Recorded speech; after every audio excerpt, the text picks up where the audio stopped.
요한복음은 7개의 표적이 나오죠. 첫 번째는 가나의 포도주 표적이고, 두 번째는 왕의 신하의 아들을 치료한 표적이고, 세 번째는 병자를 치료하시죠. 네 번째는 보리떡 5개와 물고기 2마리로 5,000명을 먹이십니다. 다섯 번째는 무리를 걸으시고, 여섯 번째는 날 때부터 맹이 낸 자를 치료하시고, 일곱 번째가 나사로를 살리신 표적입니다. 예수님께서 누구신지를 분명하게 보여주는 표적이 바로 나사로를 살리신 사건입니다. 이로 말미암아 많은 유대인들이 예수님을 믿게 되었습니다. 그 중에 어떤 사람은 바리새인들에게 가서 예수님께서 하신 일을 알리게 되는데, 이로 말미암아 대제사장들과 바리새인들이 공회를 모으게 됐습니다. 공회는 산헤드린 공회는 로마 제국으로부터 자치권을 부여받아서 유대의 종교적, 행정적 문제를 결정하는 최고 의사 결정 기구였습니다. 로마의 지배 아래 있었지만 71명의 사람들로 구성이 되었는데, 이렇게 얘기하죠. 이 사람이 많은 표적을 행하니 우리가 어떻게 하겠느냐. 이 사람이 많은 표적을 행한다는 것, 하나님이 보내신 사람이라는 것을 분명히 알 수 있는 표적인데, 그들의 관심은 예수께서 진정으로 하나님이 보내신 메시아인가 이렇게 생각하지 않았습니다. 오히려 예수님 때문에 유대 사회가 혼란스럽고, 그로 인하여 자신들이 가지고 있는 기득권, 자신들이 누리고 있는 이 체제가 흔들릴 것을 그들은 염려하고, 이것을 어떻게 해서든지 막아야 되겠다는 생각을 그들은 하게 됩니다. 그들이 이렇게 얘기하죠. 48절에 보면 만일 그를 이대로 두면 모든 사람이 그를 믿을 것이요.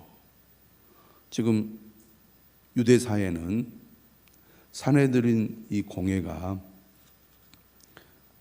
핵심 세력으로서 유대 사회를 다스리고 있다고 볼 수 있는데, 권력이, 힘이 이제 예수님께로 모이게 되면 그들이 가지고 있던 기득 체제가 전체적으로 이동을 하고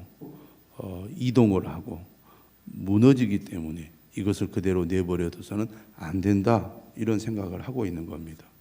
그러면서 그들이 어떤 명분을 말하느냐면, 만약 예수라는 사람이 메시아라고 주장을 하고 사람들이 그를 추종하게 되면 로마인들이 와서 우리 땅과 민족을 빼앗아 갈 것이다. 다시 말하면 로마 제국은 지금 체제를 매우 안정된 체제로 여기고, 로마가 다스리는 그런 민족으로서 그들의 자치권을 인정해 줄 만하다, 이렇게 여기고 있는데, 예수라는 자가 메시아로 등장을 해서 정치적인 메시아로서 로마와 대결을 하고 로마와 싸우게 된다면 로마 사람들이 가만히 두겠느냐. 우리 땅과 민족을 다 빼앗아 가서 많은 희생을 겪게 될 것이다. 그러면 지금까지 우리가 안정되게 유지해 왔던 이 체제가 무너지면 결국 이 민족이, 유대인들이 큰 피해를 당하는 것 아니겠느냐. 그렇기 때문에 이 안정적인 체제, 로마 제국 아래서 우리가 종교적, 행정적 자치권을 가지고 있는 이 체제를 유지하는 것이 중요하다. 그런 이제 회의를 하게 된 겁니다.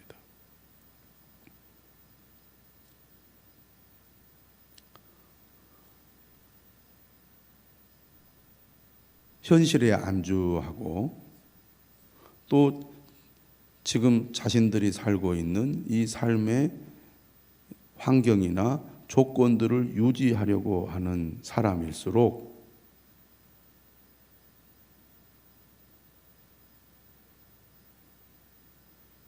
진리를 깨닫기가 쉽지 않고 또 하나님의 뜻을 분별하기가 어렵습니다.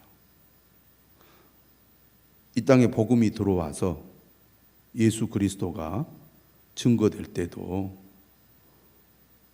이 민족의 기득권층, 주류층은 기독교를 배척하죠. 왜? 이 사회를 혼란스럽게 하는 종교고 그런 대상이기 때문에 옳지 않다. 그들이 생각하고 탄압을 하는 것이죠. 지금 유대인들, 특히 유대의 종교 지도자들, 당국자들도 그런 생각, 그런 편견에 사로잡혀서 정작 하나님께서 그의 백성들을 위해서 보내신 하나님의 아들을 그들이 알아보지 못하고 믿지 못하게 됩니다. 오늘도 우리의 생각이 어떤 고정관념에 사로잡혀 있고 이 세상의 삶에 우리가 완전히 사로잡혀 있으면 우리를 구원하고자 하시는 하나님의 뜻, 하나님의 말씀을 받아들이기가 어려울 것입니다. 내가 가지고 있는 것을 지키고 유지하려는 생각이 강할수록 하나님의 진리를 받아들이기가 어려운 것이죠. 우리가 은혜를 받고 믿음의 길로 들어서려면 나를 부인하고 나를 내려놓아야 되는데 그게 잘 되지 않는 거죠. 언제 믿음의 사건이 일어납니까? 나의 삶의 근거가 무너질 때, 그때 믿음이 우리 안으로 들어오죠. 늘 세상적인 것에 지금 현재의 이 세상적인 삶에 몰두해 있으면 믿음을 갖기가 그만큼 어려운 것입니다.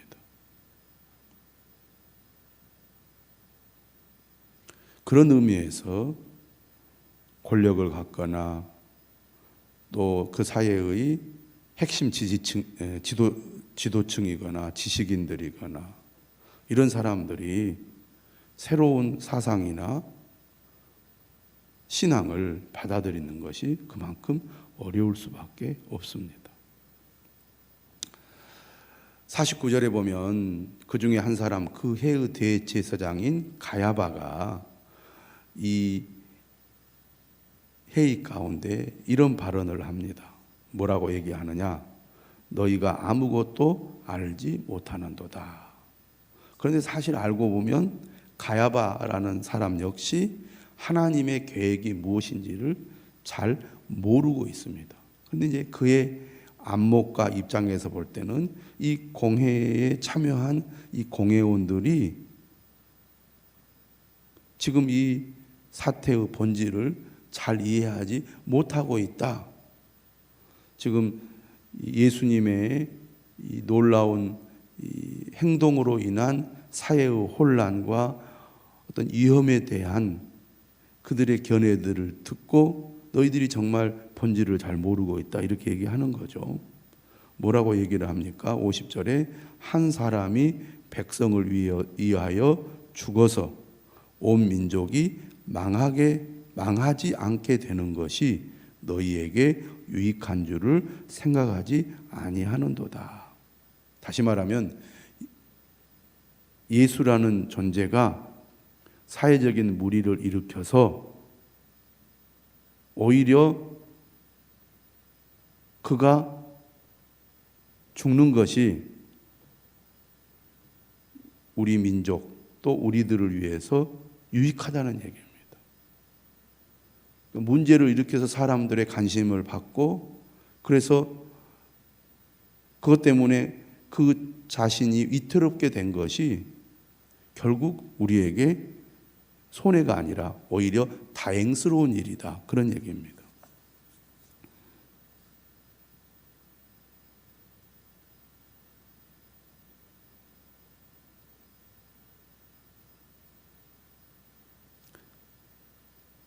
이 민족 전체가 망하는 것보다는 예수라는 사람이 붙잡혀서 백성들을 위하여 죽는 것이 좋다는 얘기죠.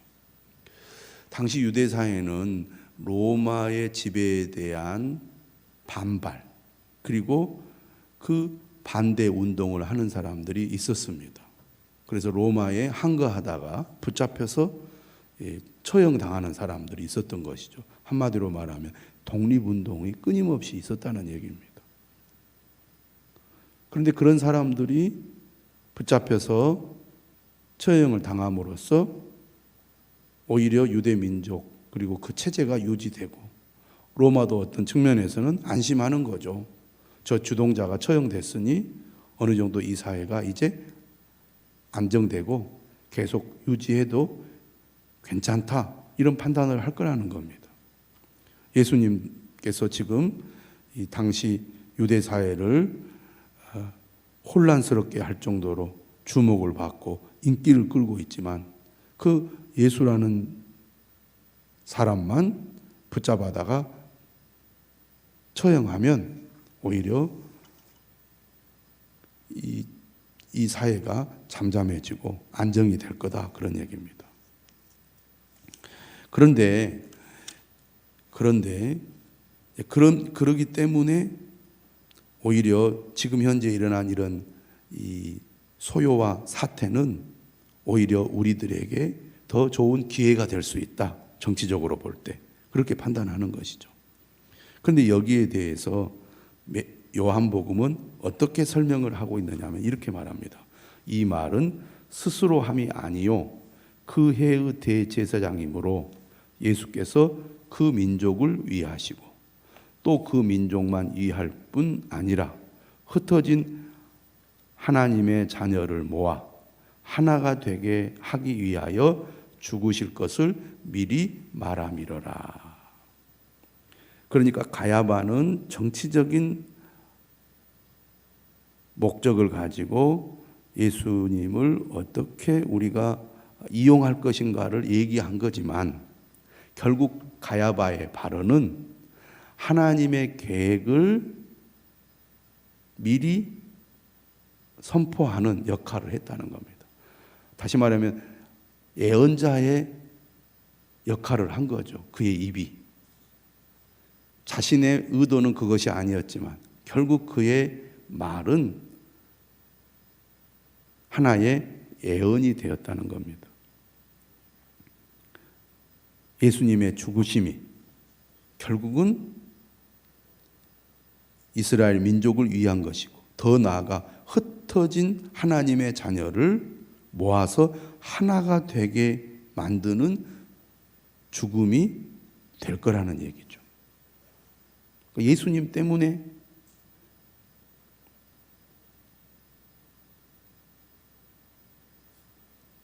유대인뿐만 아니라 흩어져 있는 디아스포라, 유대인 공동체, 더 나아가 이방인들까지도 예수 그리스도로 말미암아 하나가 되잖아요. 예수님의 죽음은 많은 사람들을 하나가 되게 하는 역할을 한다는 얘기죠.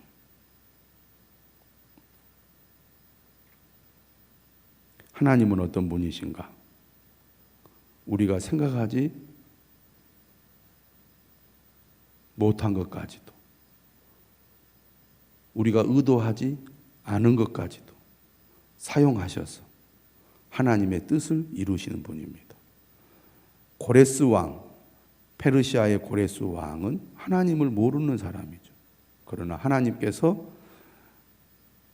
이스라엘 백성들을 회복하시고 그리고 다시 유대 땅으로 귀환할 수 있도록 하나님의 뜻을 이루는 도구로 사용되지 않습니까? 결국 이 유대의 당국자들, 유대 지도자들을 사용하셔서 인류를 구원하기 위한 죽음을 맞게 만드시는 것이죠. 이 회의를 통해서 그들이 예수님을 죽이려고 모의를 하게 됩니다. 한마디로 말하면 예수를 죽여야 이 사회가 안정될 것이다. 이 소요가 잠잠해질 거다. 이 체제가 계속 유지될 것이다. 그러니 우리가 반드시 예수를 죽여야 되겠다. 그 전부터 예수를 죽이겠다는 생각들을 하고 계획을 했지만 이렇게 공적인 회의를 통해서 그들이 모의를 한 것, 이것은 이제 예수님의 죽음이 임박했다는 것을 의미합니다. 예수님과 이 종교 지도자들 간의 이 갈등이 이제 완전히 절정에 이르게 된 거죠. 주님이 죽으실 날이 그만큼 가까워졌다는 얘기입니다. 그래서 예수님은 어떻게 행동을 하십니까? 54절에 보면 그러므로 예수께서 다시 유대인 가운데 드러나게 다니지 아니하시고 거기를 떠나 빈들 가까운 곳인 에브라임이라는 동네에 가서 제자들과 함께 거기 머무르시느니라. 그만큼 예수님의 이 행동이 노출되어 있기 때문에 드러나게 행동을 하면 붙잡혀서 죽임을 당할 수 있기 때문에 예수님이 피하셨다는 얘기인데 왜 이렇게 하십니까? 아직 예수님께서 죽으실 때가 되지 않았기 때문이죠. 55절 유대인의 유월절이 가까워집니다. 이것은 곧 예수님께서 죽으실 날 또한 이제 가까워졌다는 겁니다. 때가 다가왔다는 얘기죠. 많은 사람이 자기를 성결하게 하기 위하여 유월절 전에 시골에서 예루살렘으로 올라갑니다. 여전히 일반 대중들에게는 예수님이 핫 이슈죠. 다 예수님을 찾습니다. 서로 얘기하는 거죠. 너희 생각에는 어떠하냐? 그가 명절에 오지 아니하겠느냐?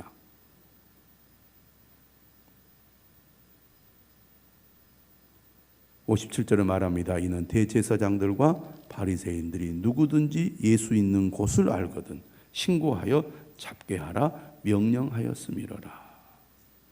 그만큼 긴장이 고조되고 있고 예수님을 붙잡으려고 지금 그들이 애를 쓰고 있다는 것이고 사람들도 예수님이라는 분이 어떻게 될 것인지 관심을 가지고 있다는 것을 말하고 있습니다.